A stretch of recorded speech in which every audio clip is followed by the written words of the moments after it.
статистикийн үндэсний хорооноос бас сар тутамд хянаж гаргадаг хэрэглээний бараа бүтээгдэхүүний үнийн талаарх мэдээллийг хамгийн сүүлийн үеийн байдлаар та үзэгчдэд хүргвэл ер нь бол сүүлийн үед бол өргөн хэрэглээний бараа бүтээгдэхүүний үн ханш нэмэгдэх хандлагатай байна гэсэн ийм мэдээлэл яваад байгаа шүү. Тэгэхээр өнөөдөр яг нэгдсэн үнийн мэдээлэл ямар төвшөнд байна? Өнгөрсөн сарынхаас өсөлттэй байна, бууралцтай байна гэдэг талаар та мэдээлэл өгөхгүй. За манай статистикийн хэлсэн нь бол сар бүрийн 21-нд хэрэглээний бараа үйлчилгээний үнийн мэдээг 3 цэгээс зөвлөлдөг байгаа.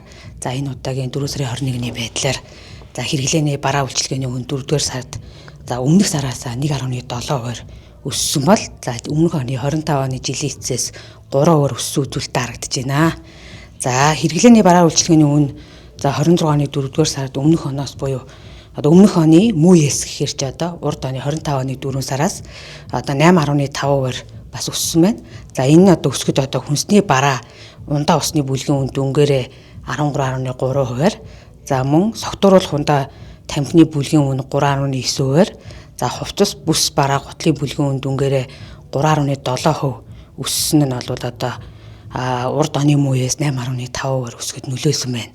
За 26 оны 4-р сард өмнөх сараас 1.7% өсгөд бол хүнсний бараа ундаа усны бүлгийн үн 3%-аар за согтууруулах ундаа тамхины бүлгийн үн 1.1%-аар за зочдууд нийтийн хоолны үн болон дотор байрны үйлчилгээний бүлгийн үн 5.4%-аар за тээврийн бүлгийн үн 6.5%-аар тус өссөн нөлөөсөн гэсэн үзүүлэлт гарсан байна.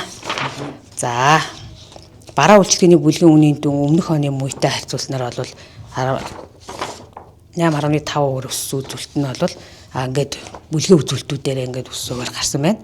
За гурал будаа элсэн чихэр болон махан бүтээгдэхүүний үнийн өөрчлөлт нь бол 25 оны 4-р сараас 26 оны 4-р сард бол хоньны мах бол 25 оны 4 сард 18 мянган төгрөгийн үнэтэй байсан бол энэ оны 4-р сард 20,431 гэсэн дундаж үнэтэй 3 цэгээс авахд за үхрийн мах ястаа мах нь болохоор 25 оны 4 сард 17 мянган төгрөг байсан бол за 26 оны 4 сард 20 мянга 21 мянга гэсэн 20,971 болсон байна. За ямааны ястаа мах нь болохоор урд оны мууид 14 мянга байсан бол энэ онд 16 мянга 200 төгрөг болсон байна. За цагаан будаа болохоор 3600 байсан бол 4650.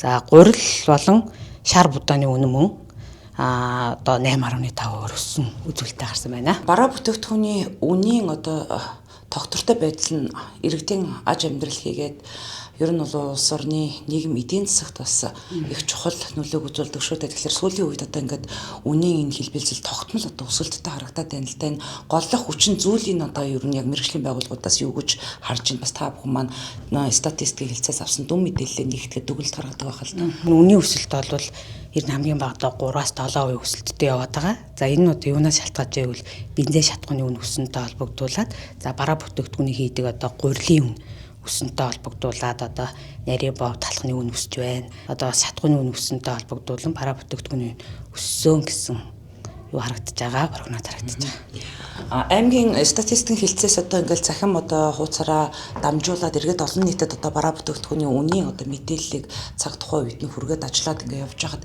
иргэд бас энэ байгууллагаас мэргэжлийн байгууллагууд төрийн байгууллагаас өгж байгаа мэдээлэл ард иргэдийн өнөөдрийн яг худалдан авалтыг амьдрал дээр хийж байгаа мэдээлэлээс зөрүүтэй байна. Ямар аргаар энэ мэдээлэлээ цуглуулад байдсан бэ гэсэн юм зүйлийг ярьдаг шүү дээ. Тэгэхээр танах 3 цэгээс мэдээллийг нэгтгэж дүн шинжилгээ хийж статистикийн ерөнхий газар руу явуулдаг гэлээ. Ямар судалгааны аргыг ашигладаг вэ? Ямар цэгүүд дээр ажиллаж үнийн мэдээлэлээ нэгтгэдэг вэ? За ер нь бол манайх чинь дотооддоо болно. Ер нь сар болгонд 21-нд мэдээгээ цуглуулдаг. За 3 цэг гэдэг нь болохоор хаан орд хүнсний зах, за мөн номин худалдааны төв, за гигант гээд ард түмний олноор үйлчлүүлдэг цэгүүдээс мэдээлэл авдаг. Энийг болохоор жилийн эцэст үндэсний статистикийн хорооноос энэ цэгүүдээс мэдээлэл цуглуулна шүү гэж бас заасан байдаг. Тэр цэгүүдээс авдаг.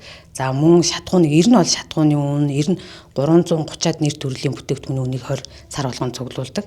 Тэгэхээр эндээс шатхууны үн хэд чинь л 1 тис одоо хувийн колон өмөр колон гэсэн 3 цэгээс цуглуулдаг байгаа. За мөн түүнээс гадна 13 нэр төрлийн бүтээгдэхүүний үнийг одоо хүнсний бүтээгдэхүүн болон шатхууны үнийг 7 хоног болгон цуглуулдаг. За иргэд болохоор яагаад тэгдэг вэ гэхээр одоо махны үн гэхээр чинь махны үнийг болохоор бид хэд чинь зөвхөн юу яахгүй шүү дээ.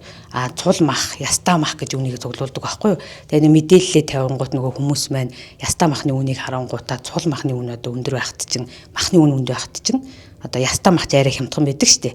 Энэ мэдээллийн зөрүүтэй ойлголтгүйгээс бас юу яаж байгаамаа буруу ойлгоод байгаа. Ер нь бол бид хэд яг өнөөдрийн байдлаар л гарсан үнэ цуглуулсан үнэ тавьдаг байгаа. За мөн бас сумуудаас 7 сумыг мэдээлэл цуглуулдаг. 7 сумд одоо санхүү төрийн сангийн мэрэгчлэлтэн маань мөн 7 сар болгон 7 сумаасаа мэдээлэл аваад мөн 3 цэгээс мэдээлэл авч бидэнд ирүүлдэг байгаа. За тэгээд тэнгуүтээ тэндээсээ дундаж үнэ гаргаад тархаадаг. Мэргэжлийн төрийн байгууллага гэдэг бол өөртөө нөгөө ашиглаж байгаа одоо судалгааны арга нь бол мэргэжлийн түвшинд байх ёстой. Ингэж үнэн бодит мэдээллийг иргэдэд хүргэдэг байх гэж найдаж байна. Судалгааны төврийн ч гэдэг юм уу ямар одоо аргыг ашигладаг вэ? За ер нь бол юу яана л да. Одоо худалдааны төвүүдийг яагаад сонгодог вэ гэвэл одоо нийтийн иргэдийн хамгийн их олноор үйлчлүүлдэг мөн худалдааны салбарт хамгийн их одоо ихжин буюу тий орлогын хамгийн өндөр үзүүлэлттэй тийм газруудыг одоо төвөрлж авдаг байхаа. Төвийн судалгааны арга. Тий. За баярлалаа.